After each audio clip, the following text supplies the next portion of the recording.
On the 20th of February 2018, approximately 5 months after the release of Fortnite Battle Royale, the TSM YouTube channel would upload a video to the platform titled Introducing TSM Fortnite. The video introduced 4 professional Fortnite players who had been chosen to represent the highly respected esports organization known as Team Solo Mid, or TSM for short. The first— Hey, what's up, Ghost? How you doing, man?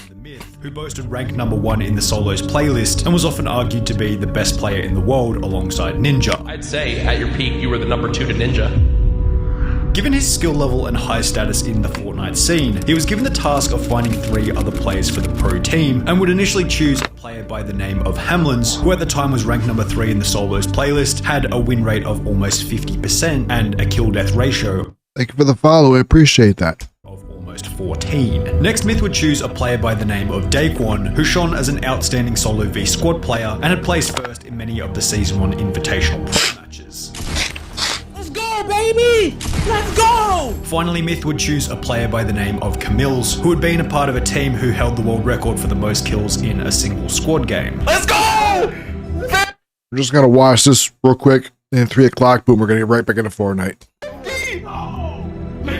Let's go, man! Comments on the introductory video such as "this team is insane," "these 4 rolling together is a legitimate death squad," and "can't wait to see these guys compete" displayed the high expectations held for what seemed like Fortnite's most unbreakable professional team. However, to say that these expectations weren't lived up to would be a monumental understatement. In fact, TSM's original Fortnite Pro team can only be described as a catastrophic failure on so many different levels. Within months, players were being kicked for a lack of performance, the team was being trolled to unimaginable heights over on Reddit, there were instances where half the team decided not to show up to pro events, and when they did, you never saw a TSM player placing anywhere near the top of the leaderboard. Some couldn't handle the pressure, others fell out of the spotlight, and eventually in February 2021, TSM would announce that they would drop the entire Fortnite team and leave the competitive scene. With such a massive disconnect between expectation and reality, there's only one question left to ask. What could have possibly gone wrong? Well, Okay, so first of all, taking Fortnite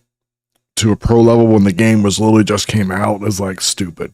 That's probably one of the main problems right there, because most of these players, including Myth, who's still a good player by the way, he got off easy early on those early months because he was like racking up wins like candy.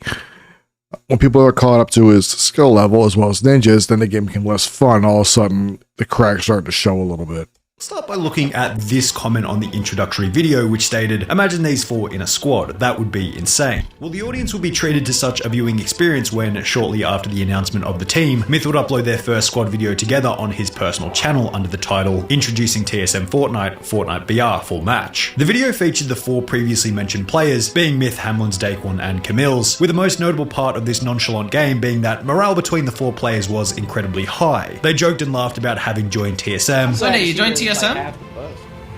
Who, me? Yeah. Yeah, dude. Wow. Yeah. How'd you do that? Casual. Displayed their ability to work extremely well as a team, and ultimately ended the video with their first win together. These guys were obviously going to have no problem annihilating in a standard lobby as a full squad. The game was still full of new players, and as previously mentioned, these guys were basically the best of the best, each of which having played since day 1. The issue was that in the beginning, Fortnite hadn't begun to host any professional tournaments, and there was therefore no way— By the way, hi Ghost. I don't know if you heard me earlier, the video was playing in the background. How you doing, bud? to put them up against other professional players. There was Fortnite Friday hosted by Keemstar, which many of these new TSM members would perform extremely well in. However, there weren't any actual official Fortnite tournaments where pros could directly play against other pro players. That would be until approximately 2 months after the formation of the TSM team, when Ninja would announce that he'd be hosting the first ever professional Fortnite event in Las Vegas on the 21st of April 2018. There's an event that's being held on April 21st. Daddy's gonna be there, live, streaming at this event. At this point in time, there was a consistent argument about whether it was Myth or Ninja who held the crown of Fortnite's best player. No, he wants to kill me. Wait, why? Because we are the rivalry of the community. So it only made sense that Myth would be invited to the event, where he would attempt to establish TSM's reputation in one of the first professional Fortnite tournaments. Considering I've never been to a gaming event or a competitive gaming event ever, like where I'm actually playing in front of people or it's being like broadcasted live. While Myth's spirits were high as he entered the doors of the esports arena, Our primary thing that we're going to be doing is taking out Ninja, okay? Keep it on the low, all right? But that's the plan. he wasn't scheduled to play until the 7th. I used to go to this place, like, the first time I went there was like 2 weeks after this event happened. I used to go to that event all the time. Not that event, but that place. It was called the Esports Arena in Las Vegas, over at the Luxor Hotel and Casino. And I went there for months. I think the old staff is gone by now. It's now rebranded, called the HyperX Arena. That's what it's called now. But it was a really cool place, you know. But watch Myth. And this gives there's a real big dead giveaway with him. 8th and 9th game of the event, so he sat there watching Ninja take out numerous other players while the pressure continued to mount. It's time to get up close and personal. Pump shotgun out. Ninja looking for the fight. Wins the first shot. Wins the second. The challenge comes in. Can Ninja win his first game? The Rockets are out. Yeah! Ninja! Now, to be fair, I was on that same stage. Not with them, but I was in their event. We're in over an Overwatch tournament. You can't find it no more because they deleted the stream because it was supposed to be a casual event, but it was poorly managed and they had to kick out like half the people who were there. It was messed up. It really was. That's why they deleted the stream. It's hard to tell exactly what Myth had been feeling as he sat down to play the first of his 3 games, but whether it was excitement, adrenaline, or complete and utter anxiety, it would unfortunately lead Myth to perform far below the crowd's expectations. It was definitely anxiety. If you watch interviews with him, he looks nervous up the ass. In the first game, while engaged in a build battle, Myth would jump as another player placed a ramp above him, causing him to fall to his death, resulting in a placement of 13th out of 100 players. You can't find the stream. It was on Twitch. It was way back in 2018. It was like it was late July. Early July? No, 2018. It was months after this. And it was for Overwatch. I was playing with some other random people. We were on stage for like a half hour because the equipment wasn't working properly. They had to fix all that stuff. So, but I was on that same stage. I know how it feels. You know, I wasn't nervous at all. I'm used to being on stage. In the second game, he'd be killed in an off-spawn 1v1 assault rifle fight, placing him at 48th out of 100 players. Oh! And Myth goes down. And in the last game, there's no footage or explanation for what happened to Myth. However, the commentators mention his death with 52 players remaining. I just received word that Myth is dead. I've just received word that Myth is down. Oh my goodness, folks. Another early exit. Showing that he had likely died off spawn within only minutes of landing. The placement of 13th, 48th, and 52nd was somewhat embarrassing for a guy who was widely argued to be one of the best players in the game, and all in all, it showed that while Myth was an incredibly good entertainer and public match player, perhaps himself and therefore possibly even the TSM team selected by him were going to need far more practice on the professional side of things. Thank you for the follow. Appreciate that. I'm hoping these are not bot accounts with the way the lettering is on them. I don't know. Hopefully it's not, but hey, if you're following, thank you very much. In order to get this practice, approximately 1 month after the Vegas Ninja event, the team would announce that they would all be moving to LA to live in a streamer house together. And I'm ready to go to the house and I'm super excited. Literally. I'm ready to see it. We're gonna get that team synergy. We're gonna create a brotherhood and win them tourneys, baby. That's what we do. In the house, they would begin to improve as a squad, uploading Fortnite videos, random challenges, and even posting full-blown documentary-style videos titled Meet TSM Daquan or Meet TSM Myth, going into depth with their full story up until the point of moving into the TSM house together. The team seemingly had this strong, unbreakable bond that hadn't been seen with any other Fortnite team. I met Daquan yesterday. Then me and Myth just met, and Myth just looked at the house. It's amazing. Yeah. And it was no wonder that people had high expectations for the group. This house is going to be used to make the dank Fortnite content and dominate the comp scene, baby. On the entire comp scene, bro. However, while you might expect that moving in together would be the point at which things started to take off, the opposite actually happened, and it'd be at this point, before the team had really even gotten into the pro scene, that signs began to show up here and there that their Thank you for the follow again. I appreciate that. Team was already beginning to crumble. I wouldn't say the name, but it's numbers and letters. That's really all it is. Man, but thank you. Myth, Hamlins, and Daquan played regularly together after moving into the TSM house, getting ready for the pro scene, which was still heating up, as would be stated by the TSM founder and owner, Andy Din. You know, I'm so hyped for the esports scene for Fortnite, but it's honestly not going to come out for like another year. Yeah. So it's just like, just chill for now.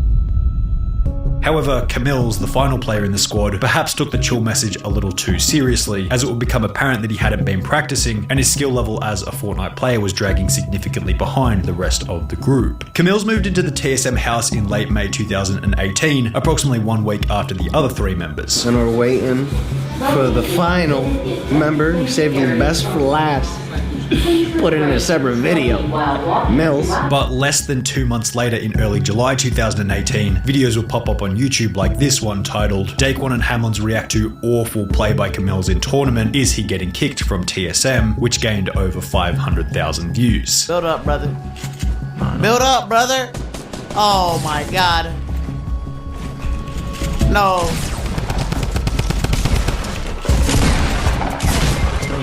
One thing was blatantly obvious. While Camille's was incredibly skilled in Season 1 and 2 when he was first recruited for TSM, his skill had dropped off dramatically by Season 3 and 4 when the pro scene was starting to get serious. The previously mentioned video displaying the awful play by Camille's would receive comments such as, "No offense, but Camille's is the weakest player in TSM and should be replaced with someone like Crafty or High Distortion." Being said this, time to bench Camille's for High Distortion, and he shouldn't be in TSM. While these were just the opinions of the audience, TSM actually seemed to have the same idea, as only 13 days later, the TSM Twitter page would tweet, "TSM Fortnite roster changes, TSM Camille's has been benched. We are looking for a more permanent fourth. We will be doing tryouts for the position." Only 56 days after moving into the TSM house, Camille's would be removed from the pro team and was forced to move back home. So as you guys heard, I officially got put on the sub team. There's a lot of people's sides of it, of me not working hard enough, or me not, you know,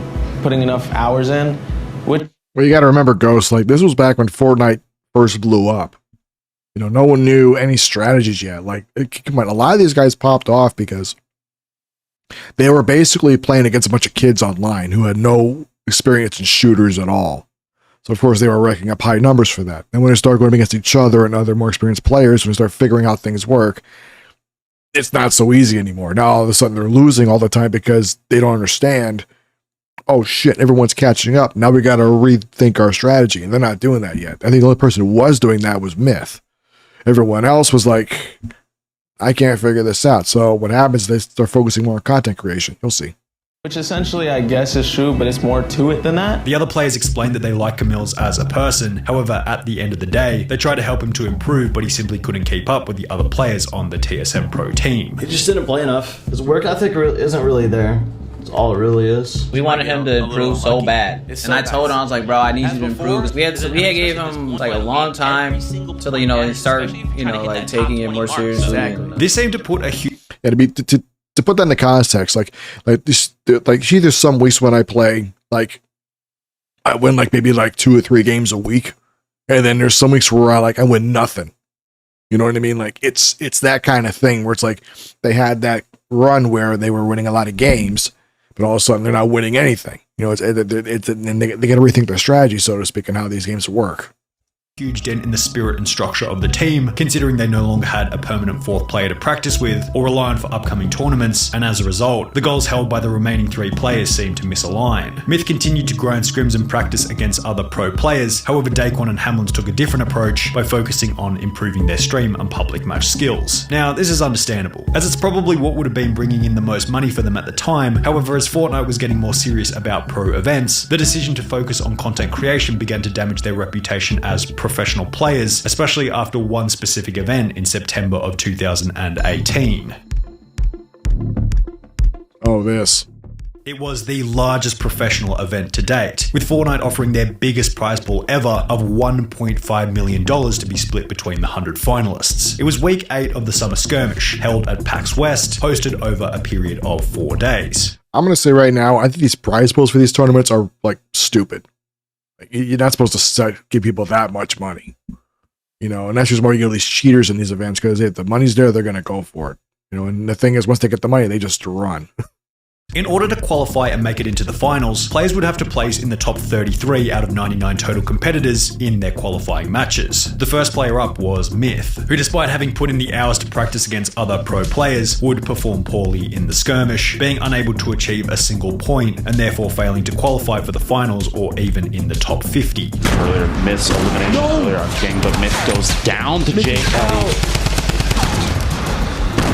and that is the end of the event for TSM's Myth. However, despite Myth's poor performance, it was still far better than the other two remaining members, Daquan and Hamlins, who chose not to attend the event at all. In the days following, Reddit would begin to clown on TSM in posts such as this one reading, "I am disappointed in the TSM Fortnite team. The biggest event in competitive Fortnite history happened this weekend. Only one member of the TSM team, Myth, even bothered to attend and compete in the event. Myth has proven that he really cares about competing, streaming less and grinding scrims more to try and improve. The same cannot be said for the other two main members of TSM, Daquan and Hamlins. Both of them opted to stay home and stream instead of attending and competing in the event. Daquan has said that this was a business decision for him. I wouldn't blame him for wanting to take advantage of the higher stream numbers when everyone else is at PAX, but he is a member of the competitive TSM Fortnite team. In my opinion, Daquan and Hamlin should either fully commit to being competitive Fortnite players, or they should just become content creators with TSM. The post will be met with comments such as, I'm going to be honest here, apart from Myth, I think everyone is half-arsing. At this point, I wouldn't be surprised if Myth actually leaves for another team where he can find teammates that are as driven as he is. While Reddit was clowning on Daquan and Hamlins for their lack of drive, Myth wasn't off the hook either. Articles such as this one would point out that Myth hadn't placed in the top 10 for any game in the 8 weeks worth of summer skirmish tournaments. With no fourth player, Daquan and Hamlins deciding not to attend the biggest pro event in Fortnite history, and Myth failing to place in the top 10 even once, we can start to get a pretty good idea as to why TSM as a professional Fortnite team was somewhat laughable, summed up by comments such as this one. I have lost interest in the TSM Fortnite scene, which sucks because not too long ago I was super excited to see the TSM boys play in Friday Fortnite. Myth has the competitive drive but has just been failing week after week. Day and Hams do not even have the drive to play pro anymore it seems, and I've watched numerous good players go to other orgs instead of being TSM's fourth. Myth would then state that due to Daquan and Hamlin's lack of drive to improve its professional players, resentment started to build within the group. I was really driven to play competitively, and they really weren't. Like, it came to a point where we had to like sit down and have a talk, and I kind of like resented them for that a little bit. Yeah. Myth wouldn't discuss the extent of the beef. However, thankfully it seemed to be at a low enough level for them to continue making videos in the house together. But with differing goals and time being against you when it comes to maintaining friendships, the group seemed to slowly drift every single month, and with such came a further decline in their performance. Sadly, game one didn't go too well, but yeah. When looking through old placings for Daquan, Hamlins and Myth, besides from Hamlin's one duo first place, the tournament placings were generally unimpressive compared to say FaZe or Liquid. TSM had been signing some other Fortnite players outside of the official pro team, such as Cowboy and Zexro, which became somewhat comical after a Reddit user noticed Zexro has almost earned more than their entire pro roster combined. However, at this point in time, their tournament earnings and professional performance was of little concern, as their external battles would slowly become internal battles. On the 14th of December 2019, Hamlins would post a tweet stating, "Y'all ever just start crying but don't know why? Current mood, love you guys, and good night/good morning." While Daquan would post a tweet longer in the same month stating, "I went through so much BS this year and I learned so much from it all, but I hate how this year went for me. I'm disappointed in myself in terms of how much I streamed. I hate how much I haven't posted to YouTube, Twitter, Instagram, etc." With Camille's completely removed from the team, Hamlins and Daquan fighting their own demons, and Myth's popularity following a downward trend, they would announce that the TSM house would be coming to an end in early 2020, with each creator moving into their own place. I bought a house and I bought my car, you know what I'm saying? So we gonna be moving into a new place this week actually. We gonna have a lot of streams, bro. However, despite Daquan saying that they would be streaming loads after moving out, if you've seen our videos on the disappearance of Daquan and Hamlins, you'll know that only 1 week after moving out of the TSM house, they would go completely silent on all social media, at which point the pressure would go back over to the only remaining active member, TSM Myth. Hey guys, I'm not Channel 7 effing news, and I ain't got the daily scoop on Daquan or Hamlins, so stop asking me. Yeah, what happened with, I don't know about Hams, but I know Daquan, he had a major problem with his stomach. And he couldn't do anything for a long time. Eventually they came back later on, and then they disappeared again. So I don't know what's going on. Hopefully he was okay. Day or Hams wanted y'all to know about how they were doing, they would tell you guys. That's the facts, so leave it be. Daquan and Hamlins would stay silent for 18 months, returning in August 2021. We back and we taking over! Yes, sir! However, they would simultaneously announce that they wouldn't be returning to TSM, and instead joining the Fortnite group NRG. While Myth was extremely excited to witness their return, I really just want to say how happy I am that they like still got that fucking energy, bro. Like, you know what I mean? It didn't actually matter whether or not they went back to TSM, it was already too late. Because midway through their hiatus, on the 2nd of February 2021, TSM would announce that the organization was departing from competitive Fortnite altogether, somewhat of a theatrical ending to what started as the most hopeful competitive Fortnite group in the game's history. We're cool, but we're not like really close friends and we don't really talk consistently anymore, which is unfortunate, but it is what it is.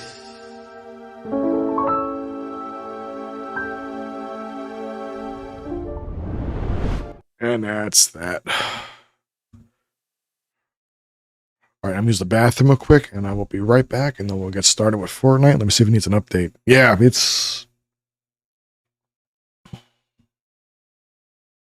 Yeah, Fortnite needs to update.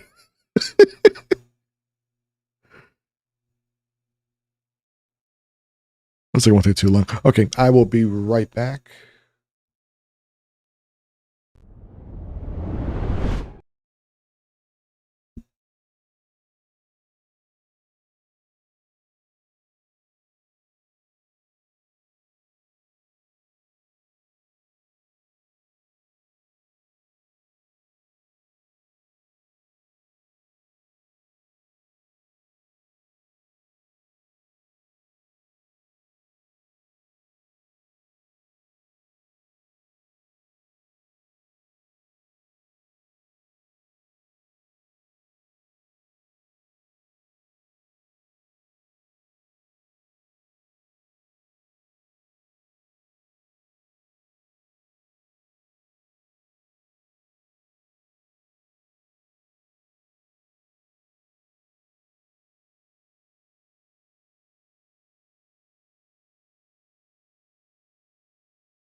Okay, I'm back. Let me check, see if Fortnite is up tonight. It might be down. Let me check.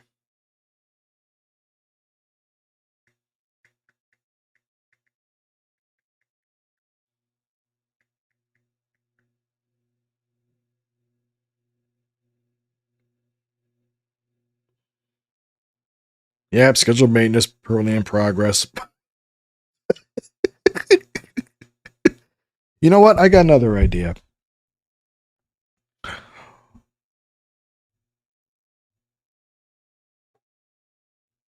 You ever seen the Myth documentary?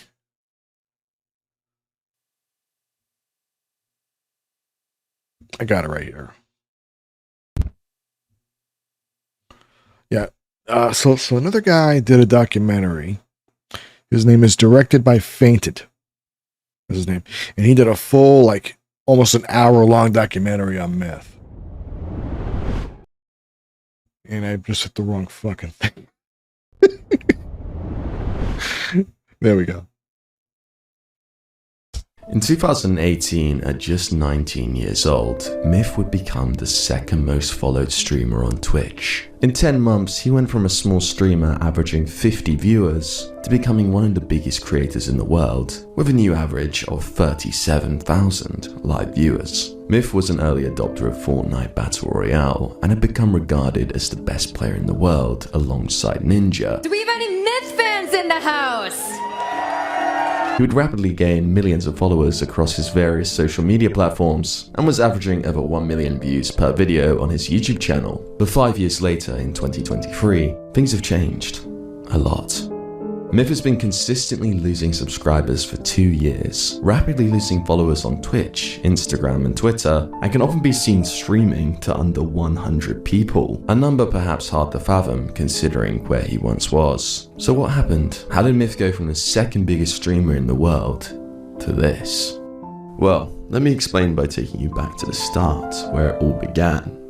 Myth's online presence can be traced back to November 2013, when he would create his current YouTube channel at the age of 14. As with most gaming creators at the time, he would begin by posting low-quality Minecraft and Call of Duty videos. However, his content would see huge improvements over the next few years, and by 2016, Myth had began streaming on Twitch and uploading the highlights. Well, the thing is, like, they say nothing prepares you for fame, and that's mostly true, but the thing you gotta remember is you gotta learn how to handle it, and that's the hard part. Like, because you gotta remember, like, when you're famous, you're hit 24/7 with people, especially when you're that famous. So it's good to be famous on a smaller level sometimes. The level Myth was at, he wasn't super famous. He was enough to where you notice the guy, but he still had time to himself. Some people don't, you know.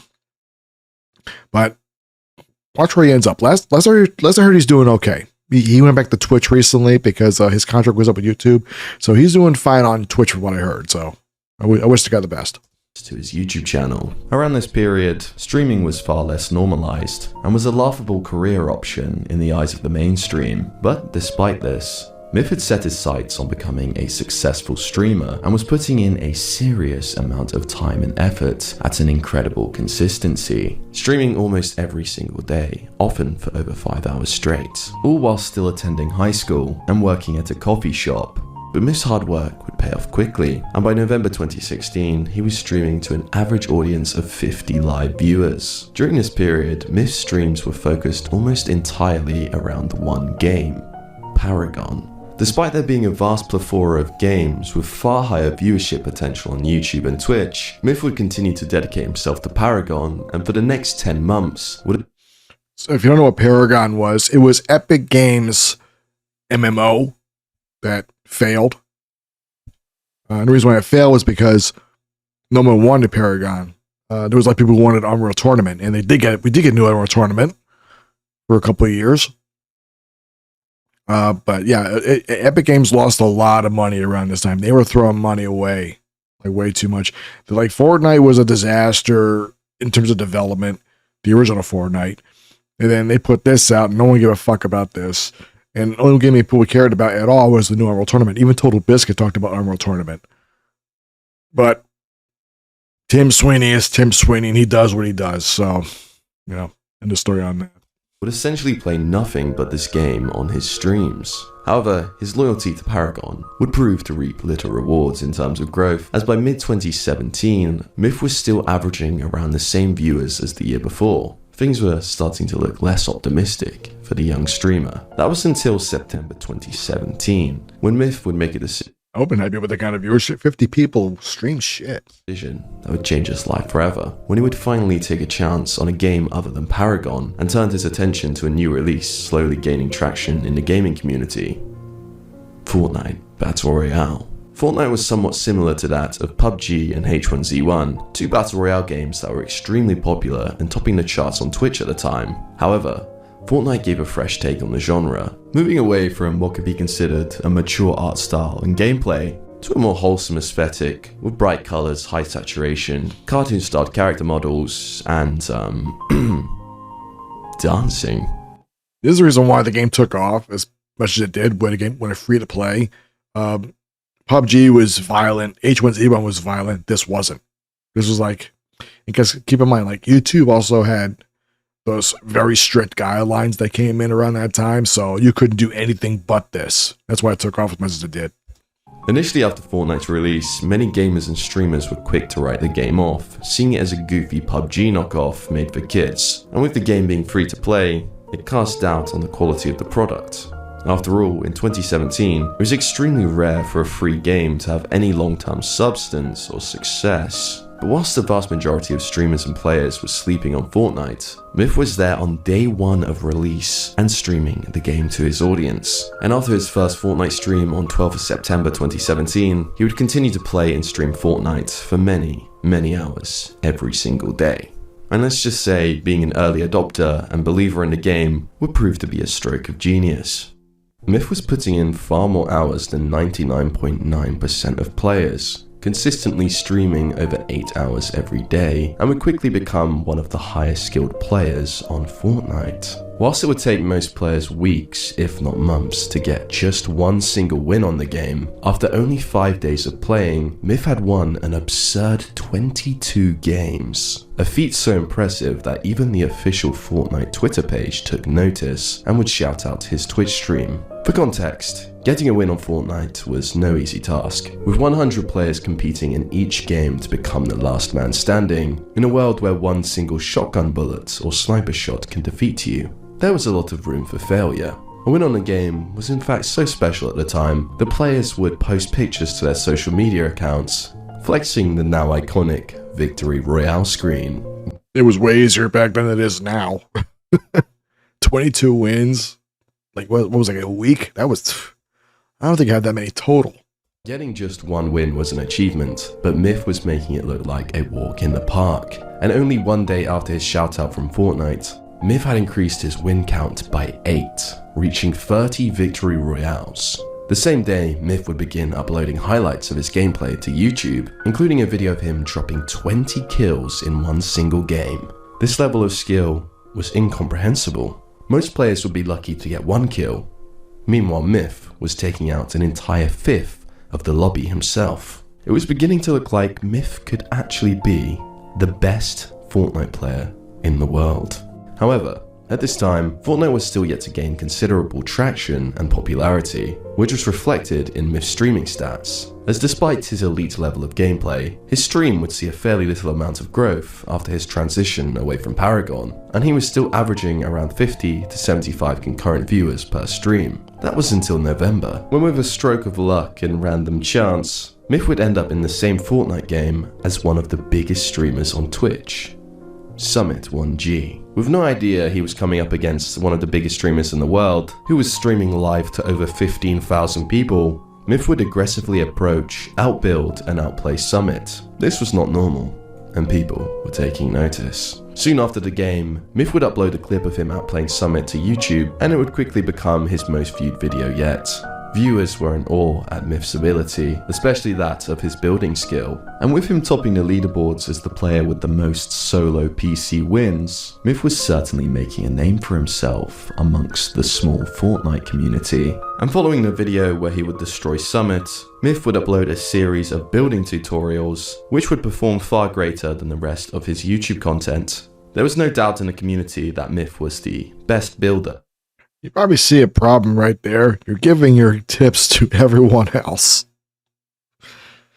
Not exactly a good thing to do in a competitive game. Just saying. In the game. And considering that Fortnite's unique selling point was building, it was a huge title to hold. All of this led to a considerable rise in viewership on Myth's Twitch channel, and for the month of November 2017, he would average 179 concurrent viewers per stream, double that of the last month. The following month of December was when Fortnite really started to pick up pace in terms of popularity, and thanks to Myth's prolonged commitment to the game, his stream would begin to blow up. December 1st, 142 live average viewers. December 2nd, 332 viewers. Myth had doubled his average viewers in just one day, but things would get even better when once again, Myth would find himself in a Fortnite lobby with Summit. And when the two players would eventually encounter one another, they would have a 1v1 battle that would go down in Fortnite history. Summit would notice a base at the top of a hill. Little did he know Myth was the one waiting inside. Summit then decides to aggressively build upwards towards the base, ready to engage. But instead of Myth sitting idly like the majority of players would, he starts building. Look at the crazy frame rate over in the far upper right hand corner. It's like between 80 and 140. It's like, how do you play with that? Jesus. At incredible speed. What the So he keeps building higher.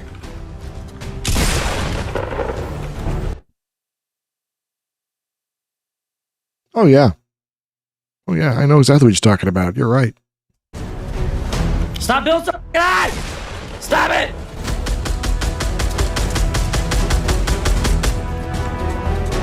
Is this guy a... What? What's happening? What just happened?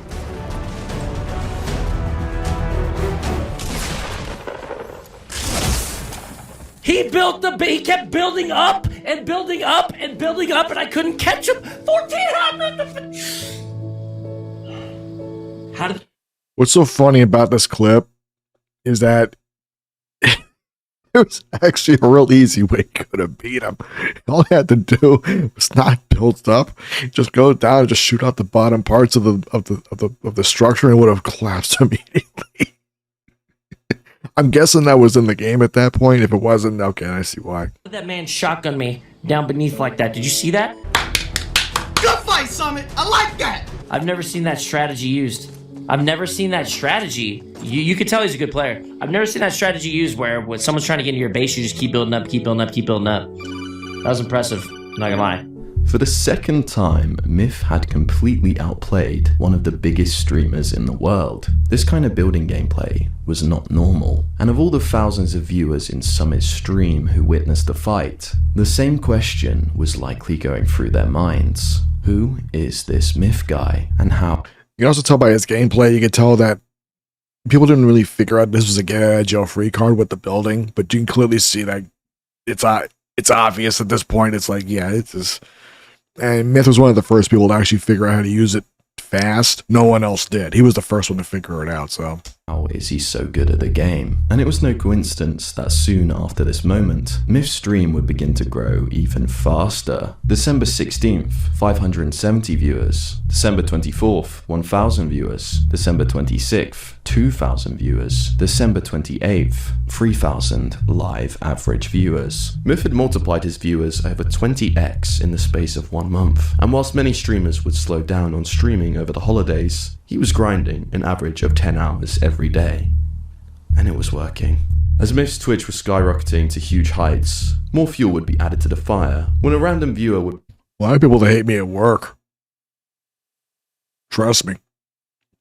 People hate me at work. People hate me when I walk into certain places. I just look right at them and say, go right the fuck ahead. I've already dealt with way worse than what you're talking about. would post a clip from Myth's stream that would take the internet by storm. The video was titled Insane Build Fight. So the best thing you can do if people hate you, just smile at them. Ain't nothing they could do about it. The Myth, and would quickly go viral, gaining over 1 million views. In the clip, Myth could be seen in an intense build battle against another player, a fight that he would go on to win. And whilst in hindsight this gameplay may look underwhelming to the average Fortnite player in 2023, at the time, this kind of building was exceptional and was incomprehensible to the average player who had started playing the game over the holidays. Ending the month with 34,000 followers gained on Twitch. Yeah, that looks fast. By 2017 standards, by today, that shit's slow. Like, people just build so damn fast, they can't even tell what's going on half the time. And 21,000 more subscribers on YouTube, Myth's rise to fame was in fact only just getting started. And on the 10th of January 2018, he would sign a professional contract with the esports organization TSM, bringing a new level of respect to his name and, of course, more eyes to his stream. On January 15th, he would post one... About the TSM thing, I remember Pokimane watched his the TSM video about him. He was a big fan of TSM. He idolized them, and the fact that he got signed to that group was like epic for him. One of his most viral videos yet, where he would get 27 kills in one game, which would quickly amass over 2 million views. And it was no coincidence that in the week following this upload, Myth's average concurrent viewers on Twitch would rise from around 3,000 to 7,000. The growth was starting to get even faster, and by this point Myth was gaining around 10,000 followers per day on Twitch. In the space of a few months, he'd gone from being completely unknown and making presumably very little money from streaming to becoming one of the most viewed streamers on the site, and undoubtedly making thousands of dollars per day from his stream, YouTube channel, and brand deals. Alongside this, Myth would reach 1,000 wins on Fortnite, and every one of his YouTube videos were consistently getting hundreds of thousands of views. But it got even better. In February 2018, TSM would announce their official competitive Fortnite team, a squad consisting of Myth and 3 other upcoming pro players, Daquan, Camille's, and Hamlin's. Okay. Quickly became the most lethal squad in the game and would destroy every lobby they played in. And let's just say, the viewers loved it. Fortnite was now beginning to transcend the gaming community, and the rapid growth of the game was starting to gain considerable mainstream media attention. At the forefront of this hysteria was the streamer Ninja, who was also seeing an unprecedented level of growth alongside the Fortnite boom, rapidly becoming by far the most subscribed streamer on Twitch, and the face of Fortnite. People would often debate who the best player in the world was, and more often than not, the debate was between 2 players, Myth or Ninja. With that being said, the 2 of them saw an opportunity for more viral content and would collaborate at the end of February, playing duos together. It was a magnificent spectacle for the community, and following the stream, Myth would upload one of their games to his YouTube channel, becoming his most viewed video ever, quickly reaching over 5 million views. Myth's growth was getting outrageous at this point, and by the end of February, he was the 3rd most subbed streamer on Twitch, and doubled his average concurrent view count from the previous month to 11,000 average viewers, all whilst gaining 400,000 new followers. But it didn't stop there. Myth would take note of the success from his collaboration with Ninja, and a couple weeks later, would begin playing duos with one of the most popular streamers in the world, Pokimane. This collab would prove to bring even more attention to Myth's streams, with multiple viral, fan-made videos uploaded to YouTube. I know people don't like Pokimane sometimes, and I get the hate in some ways. But here's the thing. She's not from the US. She doesn't fully understand our laws and everything else. And it seems like some Americans don't understand freedom of speech either. Like, let her speak her fucking mind, okay? If she's wrong, she's wrong. Who cares? There's way bigger shit to worry about right now than some stupid streamer saying her opinion on stuff.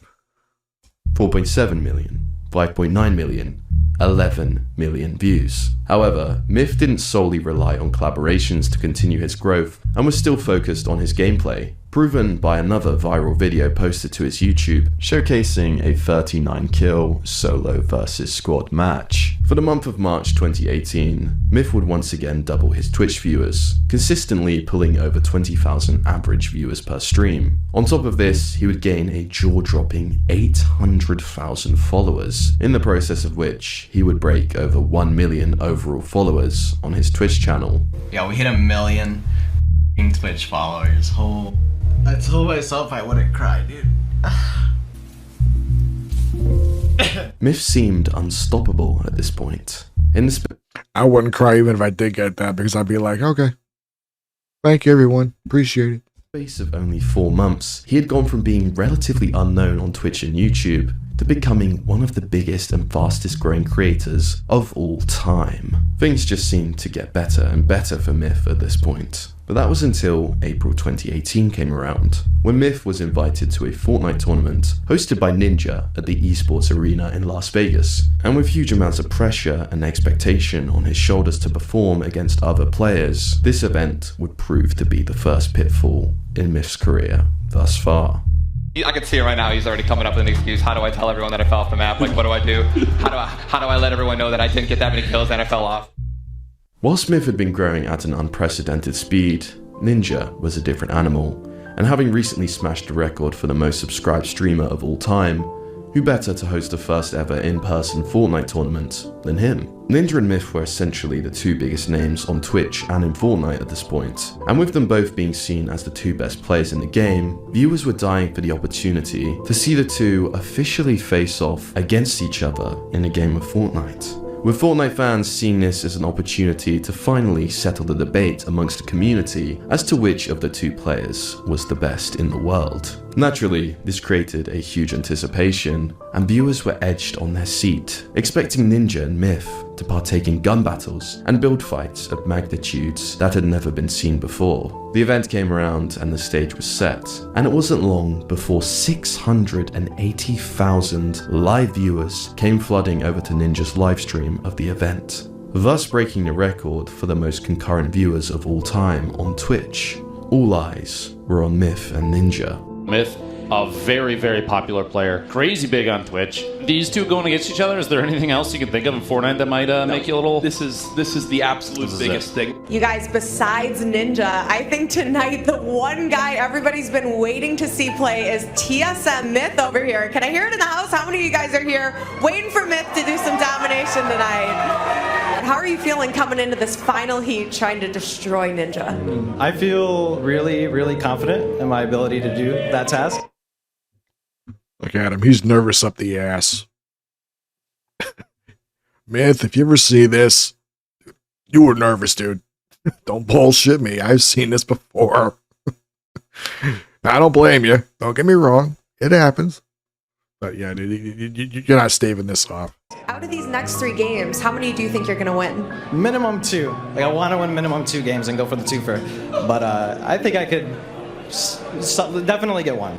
With expectations of Myth already extremely high, and comments of confidence during his pre-game interview, everyone was expecting to see incredible gameplay from the star player.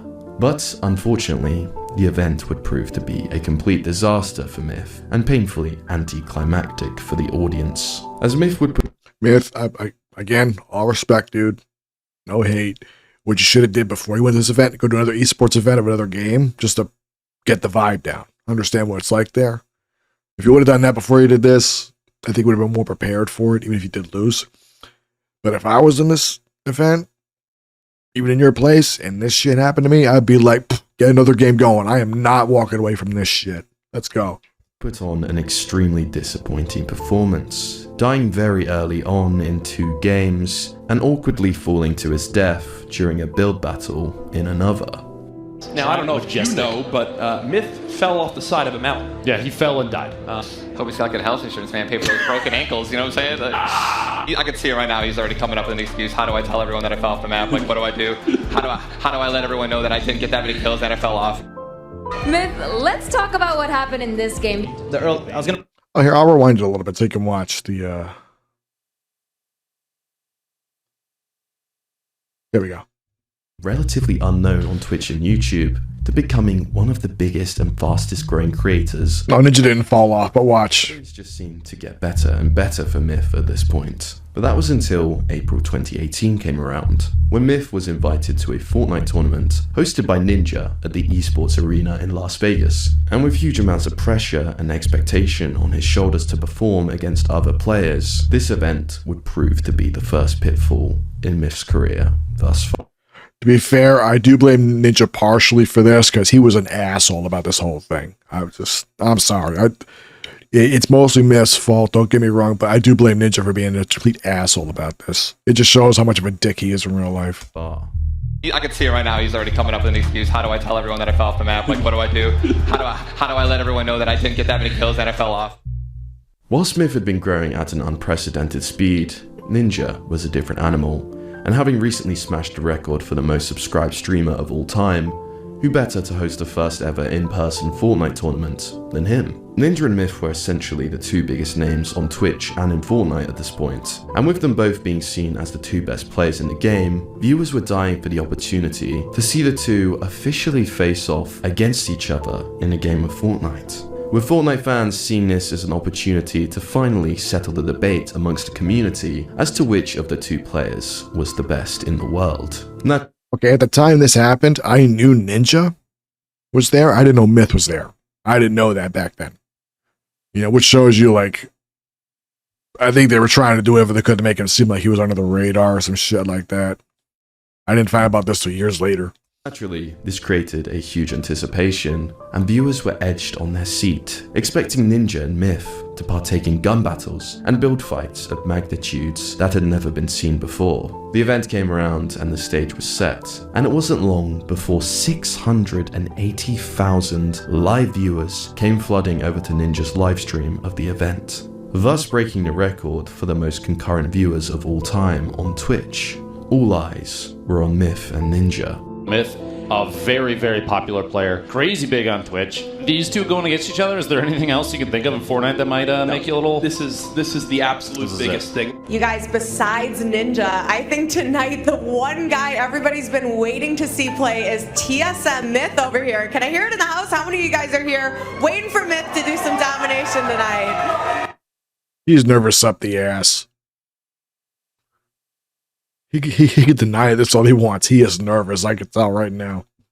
How are you feeling coming into this final heat trying to destroy Ninja? I feel really, really confident in my ability to do that task. Out of these next 3 games, how many do you think you're going to win? Minimum 2. Like, I want to win minimum 2 games and go for the twofer. But I think I could definitely get 1. With expectations of Myth already extremely high, and comments of confidence during his pre-game interview, everyone was expecting to see incredible gameplay from the star player. But unfortunately, the event would prove to be a complete disaster for Myth, and painfully anticlimactic for the audience, as Myth would put on an extremely disappointing performance, dying very early on in 2 games, and awkwardly falling to his death during a build battle in another.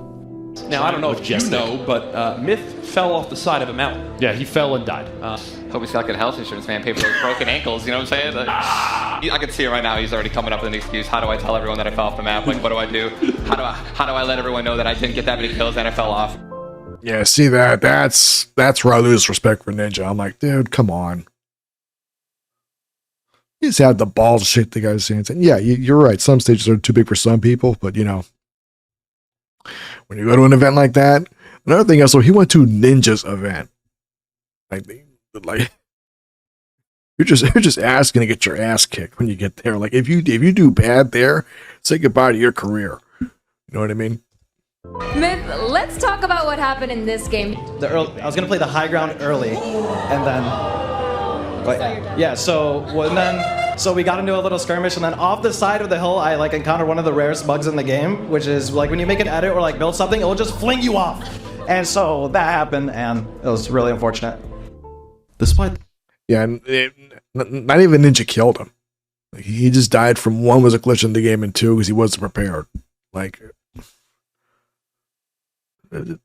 To talk shit to someone like that, that's fucked up. The anticlimactic nature of the Las Vegas tournament. One poor performance wasn't going to be enough for Myth to completely lose his status in the community. In fact, he continued to grow at speed, and in the month of April would average 35,000 viewers, whilst gaining 700,000 followers, topping it all off by averaging 1 million views per upload on his...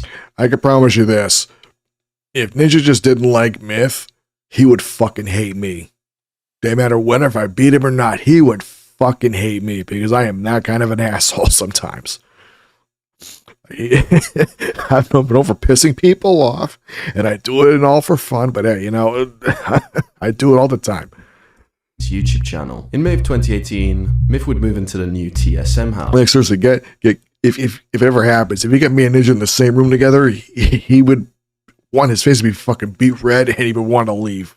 That bad. He was now under the same roof as his fellow Fortnite teammates, Hamlins and Daquan, and it would seem the failures of Las Vegas had been quickly forgotten, with Myth ending the month of May with his new personal best of 37,000 average concurrent viewers, a feat only ever achieved by an extremely small number of streamers. But as is often the case with creators, the bigger they are, the harder they fall. And this month would prove to be the peak of Myth's streaming career in terms of viewership. And in the months following, cracks would slowly begin to show. Following his lackluster performance at Las Vegas and the continuing emergence of new star players, people in the Fortnite community were beginning to ask questions in regards to the skill of Myth. Was he really as good as everyone thought? Fortnite was no longer an underground game. To be fair, Myth still thinks that loss to this day ruined his streaming career. It's not the fact he lost, it's the fact how he acted and how nervous he was. It was those two things that hurt him the most. If he didn't give a shit, or if he was like just more ballsy with it and said, no, I want to go again, it would be totally different. He would still be doing very well because people would give him respect for the fact he didn't give up. game, and most players had spent at least a couple months playing at this point. Thus, the skill gap was beginning to close fast. Whilst a few months prior, the average player base had no comprehension of how to build and struggled to even get a single win, players were now beginning to catch up to the skill and knowledge held by the early adopters of the game, such as Myth. Long gone were the days where Myth would consistently run into players who had considerably less knowledge of the game than himself that he could easily outplay, and people were taking notice. A post was made on the 3rd of June 2018 titled, There was a little shot there earlier. You probably missed it a little bit, where someone's aiming with the mouse and using their whole arm like this. Never ever use arm aim. Yeah, people don't like quitters. You're right. But no, if you saw the mouse usage earlier, Myth plays like this too. With the mouse aim like this with your whole arm, never do that. I swear to God, you will fuck up your arm so badly. In fact, us back in the day used to call that beginner mode. Like, you need the whole desk or the whole table to aim. That's bad. When you start using just your wrist only, that's pro mode, and no one does that no more. Is TSM Myth the most overrated player on Fortnite? With one Redditor commenting, he was the first to master building super quickly and was the best builder in the game for a while until everyone caught up. People just remember when he used to be amazing. But it wasn't just this post. Just a week later, another viewer of Myths would write, is TSM Myth really good enough for a pro team? A 17% win percentage and a 4.72 KD this season is just not good enough for competitive play. That's a load of bullshit. He was a good player. The problem was he wasn't prepared for pro. That was the problem. Okay, because remember, he was mostly a closeted guy until he got popular. Then all of a sudden he had to come out of the closet, and now he has to start being in public events. He wasn't used to that yet. That was the problem. You know, he got used to it over the years. He's way more comfortable now with that stuff, but still. But he is somehow the team leader for one of the biggest teams within Fortnite. Whilst the 17% win rate and 4.72 KD was far greater than what the vast majority of players could hold, it was nowhere near good enough for someone to be labelled as the best in the world. But how could Myth's skill level fall so drastically, so quickly?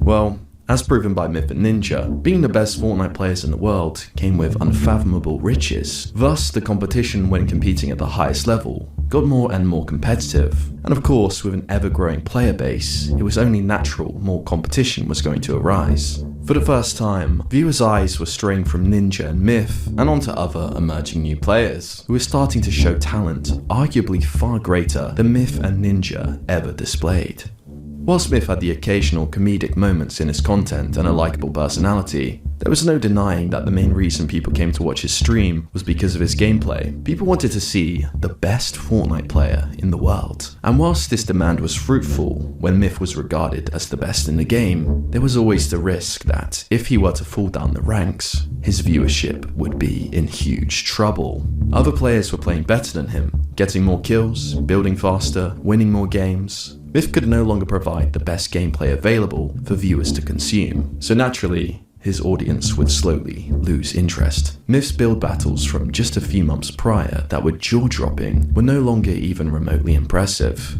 And with the addition of turbo building to the game, an update which gave controller players far greater capabilities when building, more and more players were able to build at a level that previously made Myth go viral. Myth was slowly beginning to lose his status amongst the Fortnite competitive community, and for the first time since bursting onto the scene in late 2018, Myth would see a decrease in his average viewers on Twitch, averaging 29,000 concurrent viewers and gaining 518,000 new followers. The fact that these numbers could be considered a down month just goes to show how astronomical Myth's success was. But as Myth's viewers were slowly decreasing, there was another player whose followers and viewers would...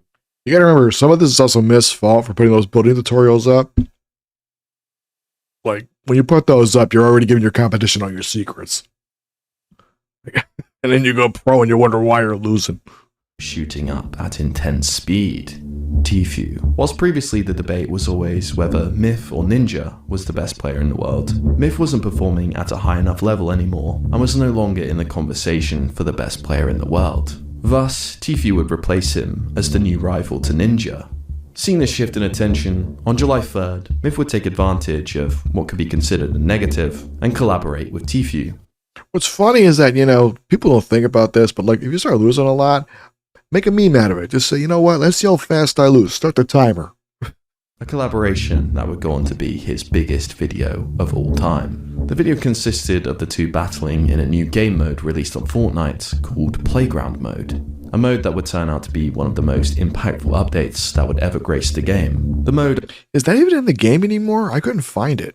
I know we got creative mode, but that's as far as I know. Allowed players to create their own private lobbies, where they could play with unlimited building resources. Prior to this update, if a player wanted to practice their building, they would have to spend huge amounts of time in an actual public game, farming materials, and they were always at the risk of being killed. Now all of a sudden, players could spam builds for hours on end. This feature would see a dramatic increase in the skill level of the most dedicated players to the game, which naturally created more and more competition for Myth and the wider player base. However, Myth was still a force to be reckoned with, proven by a video released to his YouTube channel on July 29th that amassed 7 million views. Along with this, Myth had managed to slow the decline of his Twitch channel, with him averaging around the same concurrent viewers as the month prior, and would actually have an increase in followers gained, adding another 580,000 to his Twitch follower count. And with this large addition of new followers, a week later, Myth would become the second most followed streamer on Twitch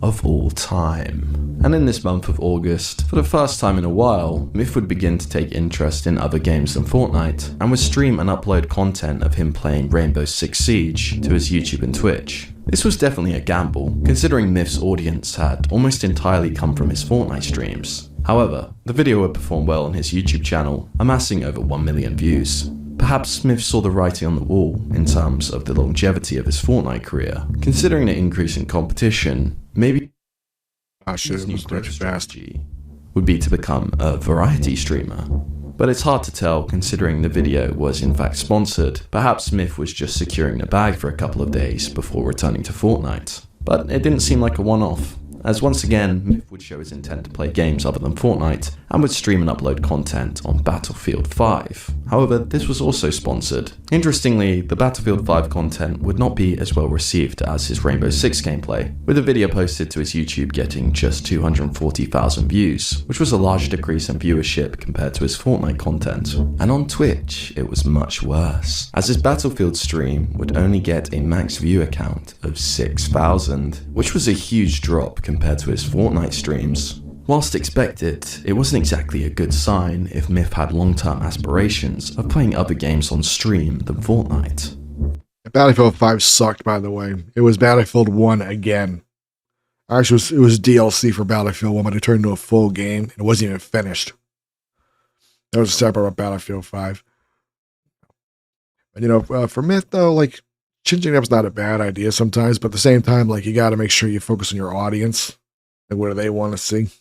With that said, Myth would end the month of August once again in decline, and whilst the month prior he managed to maintain his 28,000 average concurrent viewers, in August that number would fall to 19,000. If this were a normal situation, that would of course be a super impressive number. However, in the context of Myth, he had managed to lose practically 50% of his Twitch average audience in just 3 months, and all of a sudden, the graph of his growth was stooping down menacingly. But it got worse, as just 1 month later, in September 2018, Myth's average viewers had been cut in half. So 2042 was misunderstood when it came out. So first thing I noticed that some people like Angry Joe were bitching about the fact there was no single player campaign. My response to that was, the campaign sucked up until that point, okay? Except for Battlefield 1 and Bad Company 1, okay? Those two are good. Every other campaign sucked. So, okay, get rid of the campaign, focus on the multiplayer. What they do, they put bots in there. Thank you. Now I can play the game without dealing with other players online sometimes. That was a smart move. Now, as for the glitches in the game, everyone bitched about that. Every Battlefield launches glitches in it. Every fucking one. Even Battlefield 1, when it was during the beta sessions, Jesus Christ, that was a... I'll show you, hang on.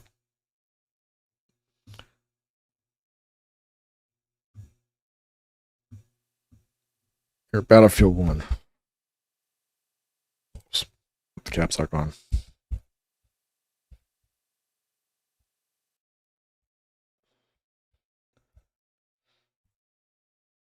Still have it.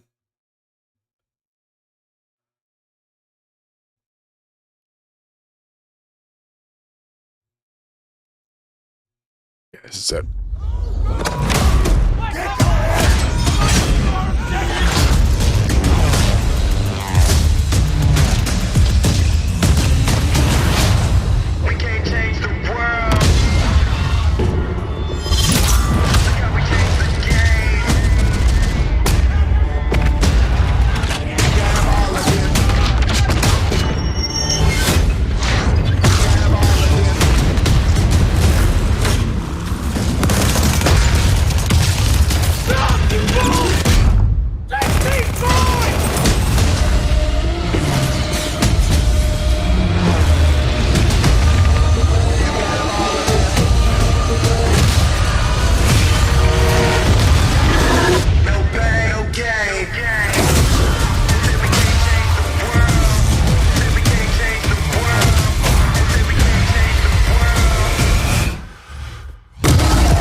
What we've got here is the Mark I tank. It's actually the very first tank ever built in 1916, and they were used for the first time in the Battle of Flers-Courcelette on the Somme on the 15th of September. Hey, that was Battlefield 1. That was the beta. That's how glitchy it was. Just a few months before release. But you get my point. I mean, like, they're always glitchy at launch. And the thing is, like, everyone bitched about it, and I was sitting there saying, guys, this is the same thing as always, as all the time. You know, in 2042 wasn't that big of a deal. And the thing was, if you watch Angry Joe's review and some other people's, they said that the servers were so broke, it's not even funny. Okay, well, apparently, if you're playing on PC, no one figured out, oh, turn off crossplay. Guess what? 90% of the glitches were gone. 90% of the glitches were gone. The only ones that were still there, of course, were like falling through the world and the camera acting up and stuff like that. And I remember I was playing with PC players only at the time. I was making the same guys like every single game. And we were like, where is everybody? No one figured out how to turn crossplay off yet. Oh, no wonder. And what's really sad is that like no one knew how to report glitches, which is another part of the problem. It's like, you figure it out and just tell them, hey, crossplay's the problem, go there, fix that. I reported it. I said, hey, look, your issues are on the crossplay servers, go fix that. It's just a couple of changes there, boom, you'll fix that, no problem. But people would just say, game broke, fix it. You know, it's just sad that it got squashed as bad as it did. Now they got a new Battlefield coming out, they're putting everything into, which hopefully it's good. People are happy with it. Off once again, from 19,000 average viewers to 10,000, and people were taking notice. And on the 20th of September, a somewhat infamous creator known as Exility would post a video to his channel titled... Oh, I forgot to mention Battlefield 5 again. So Battlefield 5, the problem with that game was they had a trailer that pissed everybody off. I don't fucking get it. They say because there was a woman in the trailer. That didn't happen in World War II. Okay, well, first and foremost, if you look at the trailer again, that was towards the end of World War II, like the last few months, which, if you knew anything about World War II, it was a shit show. Nothing was recorded. No one knew what was going on. People were swapping jackets left, right, and sideways, and everybody was fighting at that point. Even women were.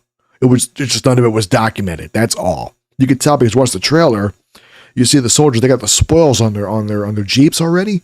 That's the end of the war. And then they say, oh, there's a guy with a samurai sword. No shit. Japan was already done. And they were sending troops from Japan to help fight in Europe to finish the fight over there. Like, I don't get it. I don't fucking get it, man. People get pissed off at all kinds of dumb shit sometimes.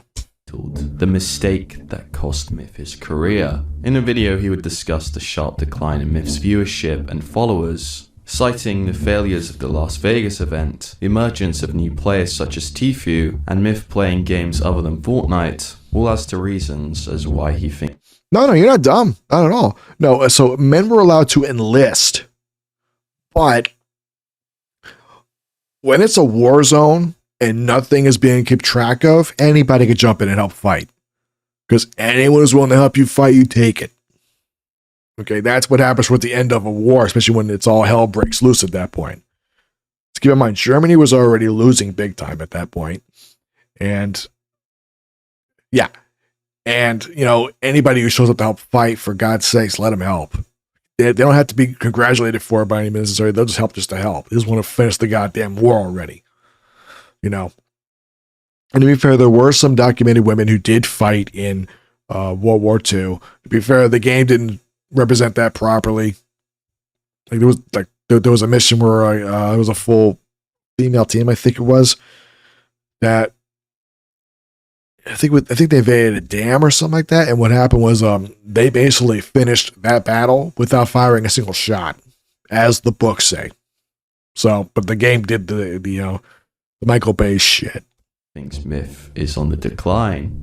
If you would have told me that Myth would start streaming games other than Fortnite anytime soon, I probably never would have believed you. But I think in the long run, making sponsored videos and doing sponsored streams for games that aren't Fortnite could hurt him. If you're known for something, whether it's a game or style of video, and then you totally change it up, not as many people are going to be drawn in. So taking his social media presence down the path of variety gaming could be very dangerous for him. All of a sudden, Myth's declining statistics were brought to the forefront of people's minds, as this video would go on to gain an extreme amount of attention with over 8 million views.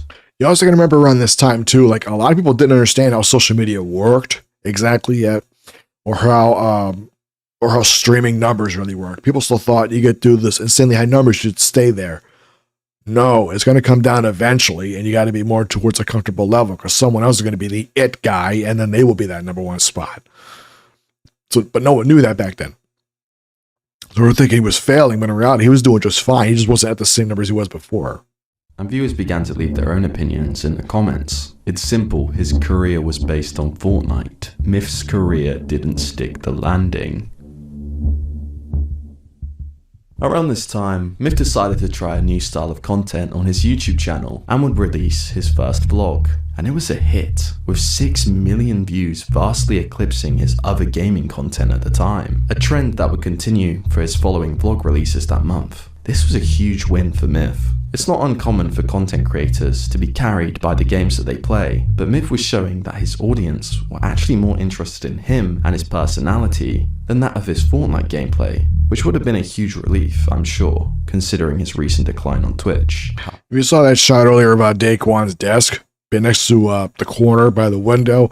A lot of people would do that. They would open the window, and he was usually stream at night or when it's cold, and they would just, that way all the heat gets out of the room more easily. However, despite Myth's YouTube channel picking up once again, the same couldn't be said for his stream. Perhaps taking note of Exility's criticism, Myth had gone back to streaming almost entirely Fortnite, and only occasionally would play other games on stream. However, it wasn't exactly working out well, as despite devoting himself to Fortnite, Myth's viewers would start to fall sharply once again, and by mid-2019, he was now averaging under 5,000 viewers per stream. Whilst this would still make Myth one of the biggest streamers on the platform, and most streamers would be ecstatic with this kind of audience, I doubt Myth was particularly happy with these numbers, considering that it had been just 1 year since his peak in May 2018, and he'd managed to lose almost 90% of his audience. Things were changing in all aspects of Myth's life, and around this time, he would find himself moving into a brand new TSM Fortnite house.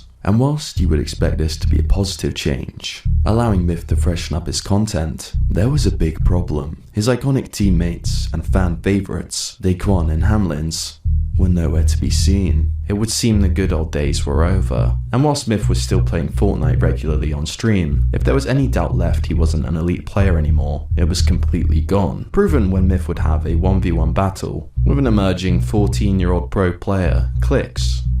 I don't like Clicks at all, by the way. I think he's a fucking idiot. The only reason why is because, while he is good at the game, he makes the dumbest decisions I've ever seen in my life. Like, for one, he completely skipped high school altogether just to be a Fortnite professional. And his parents let it go, which I don't agree with, but, hey. But the thing is, I found this out recently. Clicks buys a new PC every new season that launches. I don't know why. He says he needs the frame rate. I think he's full of shit, and he's also fucking stupid for doing that. And I don't care if he sees this. Take from a guy who works at Intel. Like I do, 1080p 60. Why? That's all I fucking need. And let's just say Myth got absolutely destroyed. But despite Myth's obvious decline in skill, he managed to maintain his fight. Well, if he finished high school and then became a Fortnite professional, I would not complain. Like, good. Do the smart thing. Get the diploma. Get that done. Once that's done, hey, go play Fortnite. Fortnite's still popular anyway, so I don't know why you ditched it. You know, so yeah. 5,000 average viewers on Twitch and was still gaining tens of thousands of followers per month. People probably weren't watching him anymore for his gameplay ability. It was obvious he was no longer the best in the game, so boasting those kind of numbers from personality is massively impressive. Whilst maintaining his audience was good news, Myth hadn't seen any considerable upwards growth to his Twitch audience since bursting onto the scene in 2018. And with Fortnite only getting less fresh and less popular, maybe playing just that on stream wasn't such a good idea anymore. Yeah, get the GED. If everything makes mistakes, dude. You know, just get, and that's what he should be doing. Like, just stop Fortnite for a short while, get your GED. At least get that. That way you got something. Help you get work later. You can't depend on video games forever. You just can't. I'm proof of that. And with that said, Myth would start mixing in other games alongside Fortnite on his streams, and it was working, as Myth would finally see positive growth to his Twitch, ending the year of 2019 with an average of 8,000 viewers. Despite the growth, it still seemed unlikely that Myth could ever get back to the level of viewership and status that he once held during his peak. But that was until April 2020, where Myth would take a huge risk and for the entire month would barely play Fortnite, streaming the game just 5 times for the entire month, instead focusing himself on a new game, Valorant. And Myth pushing Fortnite aside for Valorant would prove to pay off nicely, and his viewers would rapidly rise 5x from the previous month. To be fair, Valorant's a really good game, but games like Valorant and CSGO or Counter-Strike, they're actually beginner shooters. They're not really professional ones. And the reason why is because if you look up Shroud, Shroud's a good player. I will give him all the credit in the world. He's damn good, but he's a good shot. He can't move for shit. He's got horrible movement. So it shows you right there what kind of games these are. If you learn to shoot good, okay, that's fine. But when you play a game where there's a lot of movement involved, they usually don't play very well. Seeing him average 32,000 live concurrent viewers in April, alongside gaining 600,000 new followers. It would seem Myth didn't need to stick to just Fortnite after all. It had been almost 2 years since he held this kind of viewership, and with Fortnite declining in popularity, maybe Valorant was the new goldmine. But unfortunately, the following month would see Myth's average viewers fall back down to 9,000. Yeah, the reason why his viewership skyrocketed is because that was the beta of Valorant. And he was playing with Pokey, he was playing with Valkyrie, he was playing with all those other content creators at the time. So that's why he blew up as fast as he did and then dropped off as fast as he did, because the beta was over and no one was watching it no more. So he had to wait till like June or July to play the full game.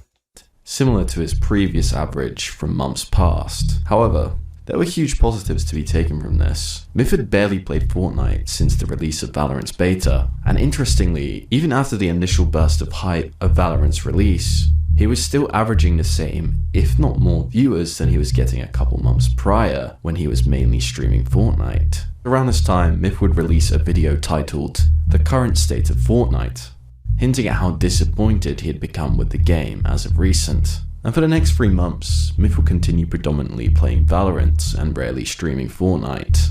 Maybe Myth didn't need Fortnite. Yeah, Valorant had a really weird popularity thing because it blew up during the beta, then it came out, it blew up for a short while, then the game basically like went almost dormant for months, and then finally it wasn't like January 2021 where finally the game really boosted in popularity, but hardly anyone was playing it before then. Anymore.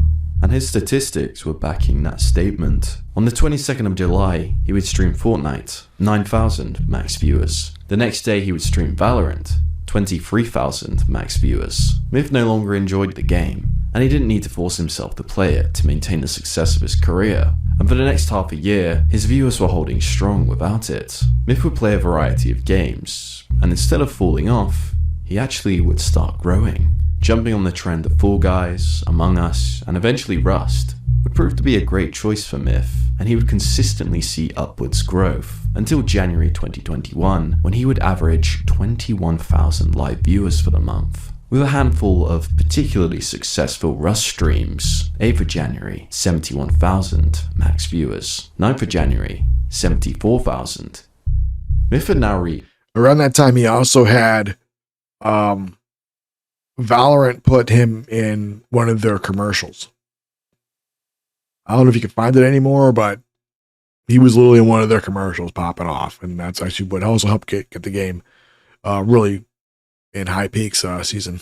Reached absurdly high levels of viewership on 3 different games in 3 different years. This is not normal. Myth was living the dream. He could play seemingly whatever game he pleased, while still being one of the biggest streamers in the world, and was now blowing up again. Maybe Exility was wrong after all. Maybe Myth did make the right choice to pursue variety content. In fact, it seems Myth's choice to play other games on stream than Fortnite was actually beneficial to him, not detrimental. Myth had proven the doubters wrong, but things can change fast in this industry, and the following month would see Myth's average viewers rapidly fall from 21,000 to 6,000. And whilst in the past, Myth would bounce back from moments like this, unfortunately, this time would prove to be the beginning of a consistent decline in viewership that would continue from here onwards. Around this time, Myth would start to see his subscriber count on YouTube begin to rapidly fall, losing over 10,000 subscribers in most months. The same would happen with his Twitter, also bleeding thousands of followers. And on Instagram, he had lost around 50,000 followers every single month of 2021 so far. His YouTube content had become more and more varied, and he was now struggling to reach 20,000 views on videos. Even the fan favorite vlogs, which used to frequently attract millions of viewers, seemed to have lost their audience. But did Myth actually care? Maybe not. He clearly enjoyed being a variety creator, and of course with masses of wealth. He didn't need to be concerned by the numbers. And ultimately, Myth was a Twitch streamer. That's what really mattered, and he was still gaining new followers in almost every stream. However, 8 months later, in October 2021, Myth's average viewers per stream had now fallen to 3,000, the lowest since the early days of Fortnite, almost 4 years ago. Despite I'd be happy with 3,000 viewers, shit. a consistent decrease in average viewers, Myth would still have the occasional huge stream. One day he could be streaming to 2,600 max viewers, the next day 105,000. It's safe to say his viewership was very sporadic at this time. Things weren't exactly looking promising, with Myth having a wildly inconsistent audience, heavily varied content, and a stream that would continue to stagnate for the following months. It would seem that Myth was slowly falling to obscurity, and wouldn't be making any headlines anytime soon.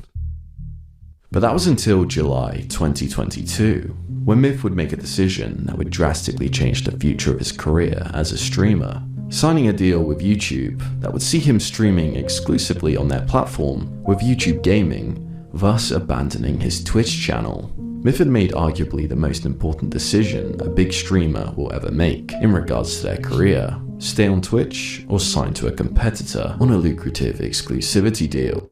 He did explain this a few months ago, back when he went back to Twitch, that he had to take the deal because his family needed the help. And he was very glad he did it, but he's happy to be back on Twitch again. And Myth had chosen YouTube Gaming over Twitch.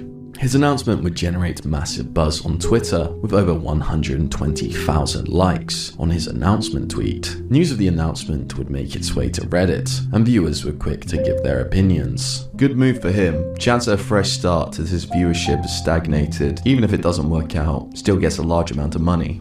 Bag secured. I remember him saying in offline chats that streaming isn't for him anymore. It's interesting to see YouTube signing Myth. His stream is not what it used to be numbers wise. He went from 7 to 8k average viewers to 3k in the last months. Seemed like his Twitch career was dying, so good move. Myth is a much bigger brand name than his actual views. He averages around 3k the last 3 months on Twitch, so Twitch has no reason to pay him big for exclusivity when there are thousands of streamers who bring more people to the platform. And for YouTube, he's a brand name people like/know, even if they don't watch him. Win-win for everyone. Despite Myth's consistent decline in viewership and followers on his various social medias, he had managed to secure the bag yet again. Whilst I can't find exactly how much this deal was worth, it's common knowledge in the industry how lucrative these exclusive streaming. Oh yeah, the Ninja deal with Mixer, that showed all he cared about was the fucking money. It was way too obvious. Like, here's the thing. I know Ninja was stupid to do this. First and foremost, if you're doing a new platform, you really got to negotiate, especially if you got that much clout with you. He didn't negotiate shit. I know he didn't. And actually, they said the numbers were not 25 million. It was more like 45 million or something like that. It was a lot they gave him. And hey, man, the problem with Mixer was that they made decisions way too slow. And again, Ninja really didn't help Mixer at all. Like what he should have did, in my opinion, if I was in a position I had as much as he did, I would have said, look, I don't need that much money. I got money. I'm fine. Give me $1 million. We'll call it that and take the rest of the money and get my subscribers over to Mixer, give them paid accounts. I'd rather have that. As you bring them over there, it's going to be way stronger for the platform in the long run. He didn't do that. He didn't give a fuck. Deals are, and it was very likely that Myth was walking away with his pockets multiple millions of dollars, if not tens of millions of dollars heavier after signing. You ain't that old, man. I'm 43. With YouTube. But whilst the money was going to be huge, there's always a catch. And it was no secret that moving from Twitch to YouTube gaming was a challenge. Despite its many flaws, Twitch was undeniably the home of live streaming, and around this time boasted a 75.6% of all live stream viewership online. Twitch's live viewers dwarfed that of YouTube gaming's. So naturally, when big Twitch streamers would move from Twitch to YouTube, they would often see a considerable dip in viewers. And well, as you would expect, that happened. After an initial spark of interest, Myth would quickly fall from the spotlight, and less than a month after signing to YouTube, he would upload a video titled, "This is Why I Fell Off," detailing the downfall of his career from his own perspective. And I wanted to talk about what happened to my career. This is like a question that I get a lot. It's like, yo, what happened, Myth? Why do you have this many viewers at this point versus this point? What is going on? This is the Fortnite era. This is our peak. We come down. Genuinely, I think the main contributors to this were me not being able to keep up, hold that position as being the Fortnite guy and being like successful and competitive. As you guys know, like I got a pretty laughable competitive history in Fortnite. I didn't do well. And there are a lot of things that have to do with that. No, you did well. You just made some mistakes. That's all. One of them being, I was young, man. I was 18 when all this was going on. I was super young, 18 or 19, and I was arrogant. I got cocky. I had all this success, and I was like, I'm the man. I'm doing this. I'm doing it my way. But when that happens, if you're in a position where like you're just an arrogant ass teenager and you're getting all this success, it's gonna be easy for that success to slip out of your hands. I feel like if you're not genuinely looking at yourself in the mirror and being like, hey, how could I improve? Who should I be listening to? How could I get help to keep this going? And that's kind of who I was. That's like a personality flaw in me though. I never wanted help. I never wanted to have to rely on somebody else for the answers. Nobody wants help. Trust me on that. Nobody wants help. But sometimes we got to ask for it, whether we like it or not. I genuinely think if I was a little bit less arrogant, was more accepting to help, I probably would have not had this decline that we see here throughout, August, September, into early 2019. But with that being the case, we had a decline in viewership. It happened. I had a really rough time dealing with, the public words and public perspective, and being someone in this industry, you have, at the caliber that I was, there's a lot of people that have their opinions, and as much as you try to not let it get to you, it got to me, man. There are a lot of moments where I would be sitting, staring at the go live button, and I would just cry. I would really break down because I knew that right as soon as I go live, I was gonna get shit on. I was gonna be told to myself. I was gonna be told that I'm worthless and that I should quit. I'm still greatly, greatly appreciative to the success that I can relate to this in 2023 when I had to deal with a director at my job who knew nothing about the job, who was also a fucking narcissist and an idiot. And I had to put all my energy into that guy, so streaming was like not an option. But I will go months without streaming because I had to focus on my personal life. Once I was taken care of, then I had to focus on streaming again. But even then, streaming was still kind of iffy last year because of other stuff I had to take care of. This year, I'm really trying to hammer on, trying to keep things consistent. It's hard, but I do what I can. I had and the success that I still have. Without my past, I wouldn't be the person that I am today, and I genuinely think going through the highs and the lows genuinely made me a better person at the end of the day. Having everything and then getting it taken away from you, or not taken away from you, but like you losing it at your own hand is such a humbling experience, and I am kind of happy that it happened. That was our past, but now we're here, and I'm done looking at the past. Moving over to YouTube is something that happened recently. That entire transition for me honestly feels like I'm hitting a reset button. I've had all this success and everything, but now I get to really work from the ground up and rebuild the community that I feel like I never got the opportunity to build. A lot of the people that watch me for Fortnite, and maybe you're someone that was there in the past, watch me because I was the Fortnite guy. I was crazy, I was cracked at the game or whatever. But a lot of people then didn't necessarily watch me for who I was or were there long enough to learn about who I was. Viewers were quick to show their support and appreciation for Myth in the comments of this video. This is a really mature video. I can't imagine how painful it would be to do an introspective like this. Hope you have a great success in the future. Maybe things weren't so bad after all. Dude, what I think Myth should do, and this is my opinion, is I watched the video a little while back where he talked about he was going to do a series called Myth Tries It, where he plays one of some of the worst shooters ever. He did have one episode of that, and unfortunately didn't keep that going. But I thought he should, like, because he says he plays some of the best shooters of all time, and he showed like Modern Warfare, Counter-Strike, and some other game. And I was like, nah, those ain't the best shooters of all time, dude. The shit I played in the 90s, those are the best shooters of all time. Even some of the remakes are trying to catch up to that. And I feel like he should probably go back to those old shooters from back in the day that kicked your ass hard. That like really kicked your ass and laughed in your face the whole fucking time. I would love to see him do a series of that. Call it Myth Plays Old School Shooters or Myth Tries It. To see his reactions to the crazy ass shit we had to deal with way back then. I would love to see that happen. I don't think he'll do it, but you know. It'd be funny as hell. And well, Myth had achieved. And I got a feeling Shadow Warrior will be his favorite game.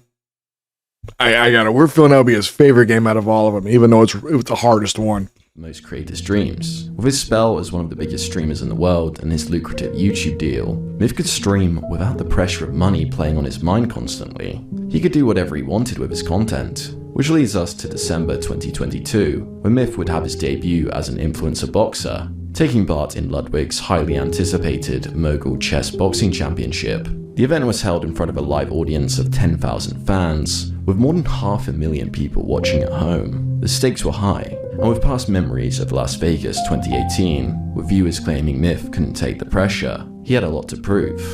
And well, he was brilliant. Myth would defeat his opponent, and viewers were heaping praise towards him. Great fight, Myth was a beast. Myth was an absolute tank. I was proud of Myth and I hope he continues his boxing career. Perhaps boxing was the new way forward for Myth. After all, there's huge money and viewership in the business, and judging from his debut, Myth looked like he could be one of the best influencer boxers around if he put the work in. Eventually he would return home and react to his boxing match in a video that would vastly outperform his other content. But then the dust would settle, and it was back to gaming. Or was it? On March 9, 2023, Myth would upload a much different video than usual, titled, I Figured It Out, where he would express his desire to take his content in a new direction moving forward. For a long time, I didn't know what type of content I wanted to make. After Fortnite and after Valorant, I want to move to do something that makes me a little bit more happy. I've come to the conclusion that I want to help the future creators of the world have the knowledge that I have. Throughout the next few months or so, you guys will start seeing some content uploaded to the channel that just me sitting down, dissecting and going over certain topics that will help you in your journey as a creator. Nothing helps when you're journey as a creator, man. Appreciate the heads up, and nothing's gonna help anybody. The truth is, all you gotta do is talk about what you've been through and just let that go. And people will follow up on it as much as they possibly can. You know. He's still a good influencer. He does a good job. He's been really building himself a lot lately. So hey, props to him. The video following this lived up to Myth's statements of intent for change, and instead of his usual gaming content, it was much more serious and mature, where Myth would sit down and talk to the camera for 10 minutes, giving tips on what he feels upcoming creators need to succeed in the current landscape of content creation. It would seem Myth was about to head down an entirely new path of his content, but that wasn't the case. I'll give you 2 tips right now of what you need to be a content creator. Number 1, focus on what people want to see as much as you can, and then eventually, like, dabble in something else every now and then. Like have like a stream of content that comes out on a schedule that people can watch. And then when you're done with that, then of course you can throw in like an extra one every now and then to where, hey, let's do something this for one day. You know, usually outside the schedule. That's number one. Number two, get a CPA, because those taxes are going to be a bitch in the United States. Following his advice video, Myth would revert back to his old ways and continue to post more gaming highlights and vlogs. Viewership remained sporadic. I am so glad I skipped Only Up. I'm so glad I skipped that game. It got taken down after like a couple weeks. I knew that game was a scam right off the fucking bat. Video would hit 100k views. The next would barely break 10k. But that wouldn't stop Myth, and he would continue to upload and stream frequently. However, despite his consistency, his views continued to fall further and further, and his YouTube channel wouldn't see a single month of growth since streaming full-time on the platform for over a year. In fact, he was often losing tens of thousands of subscribers. Which brings us to October 2023, where Myth's viewership would reach all-time lows. By this point, Myth's YouTube upload I think that was a Laser Beast game, which I know why that game failed. It was a big reason why. was struggling to reach even 5,000 views. Numbers perhaps hard to fathom. Well, to be fair, like Arnold Schwarzenegger, who I still have respect for, he did an interview a while back that basically said there's no such thing as a self-made man. Everyone needs help at some point or another, and he's absolutely right. Like everything he's gone through in his life, he's had help from someone else. And he mentioned a bunch of people that helped him get a success over the years. And he's absolutely right. With Myth, it was sticking with Fortnite, but also having that one match with Summit 1G. That's the guy that might not have been directly, but helped him get his viewership off the ground. That's what really helped him out. You know, so in a way, he did get some help. You know, he just didn't see it as help. Oh, yeah. I understand that.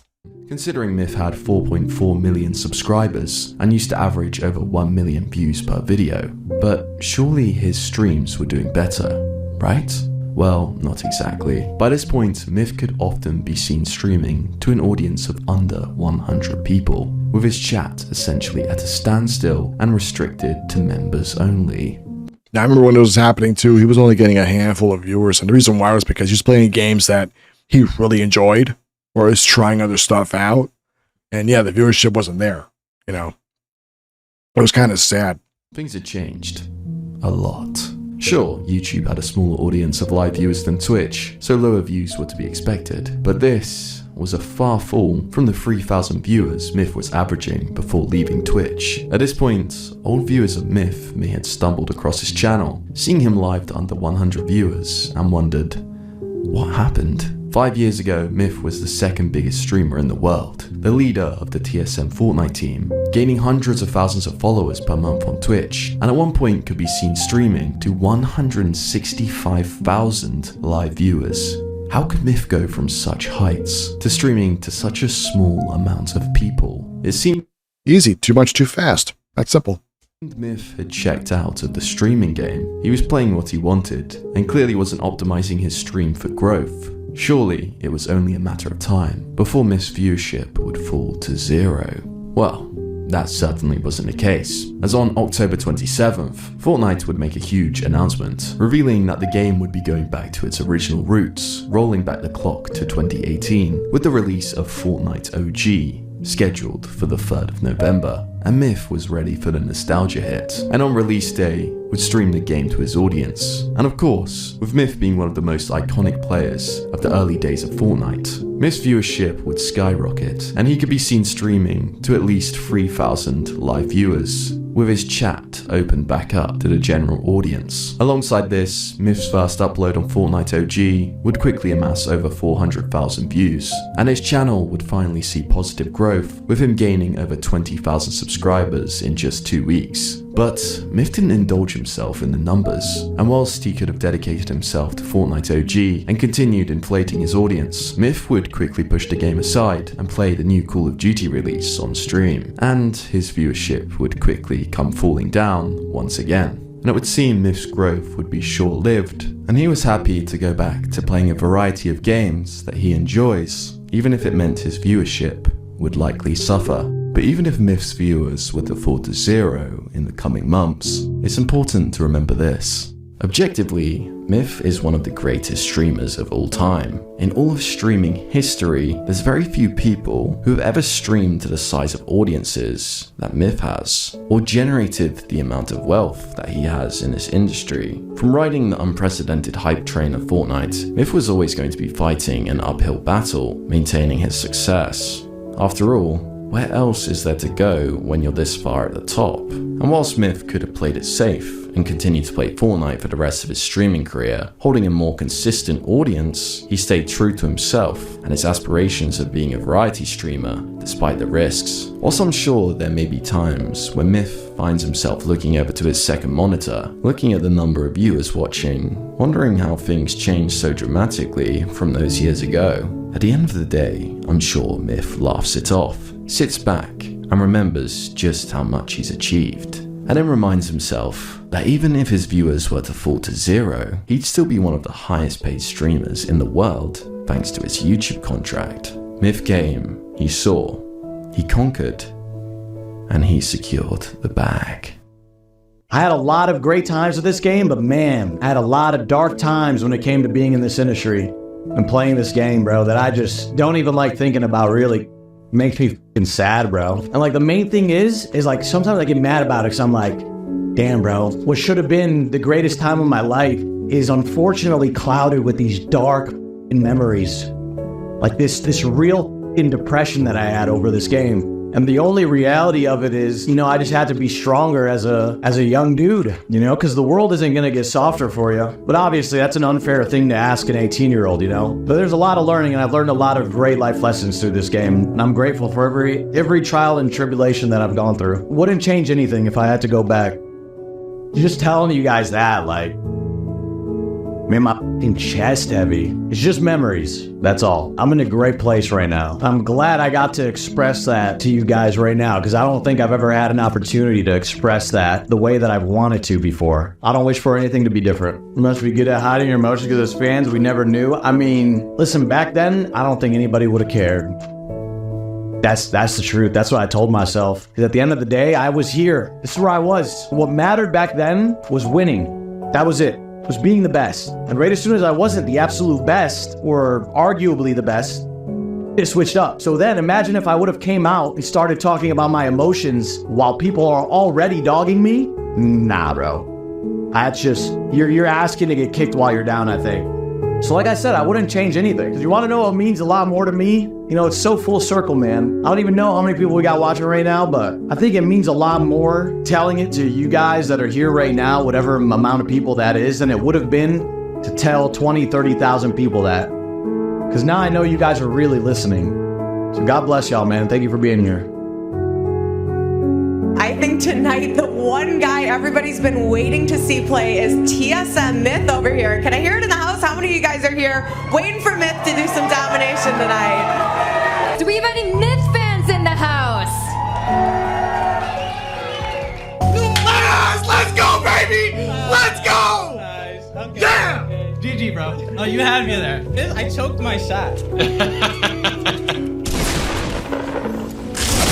He kept building up and building up and building up, and I couldn't catch him. No!